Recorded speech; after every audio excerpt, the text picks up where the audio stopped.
पुढची बातमीबाबत अश्वशौकिनांसाठी अशोक पंढरी म्हणून ओळख असलेल्या सारंगखेडा यात्रेमध्ये यावर्षी उत्साहात घोडे बाजार पाहायला मिळतोय। यात्रेमध्ये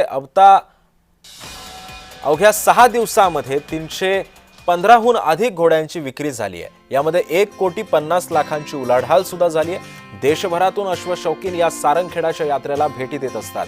दरवर्षी या यात्रेसाठी अनेक राज्यांमधून अश्वशौकीन येत असतात। तर यावर्षी सुद्धा 2800 घोडे या यात्रेमध्ये दाखल झालेत। यातून पहिल्या 6 दिवसांमध्ये 315 कोळ्यांची विक्री सुद्धा झालेली आहे।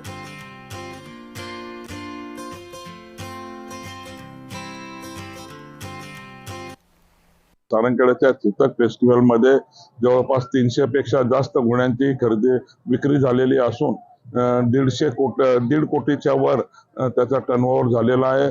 अत्यंत चांगलं वातावरण इथं आहे। खरं म्हणजे मार्केटमध्ये तेजी आहे आणि अजून बरेच दिवस जायचे बाकी आहेत।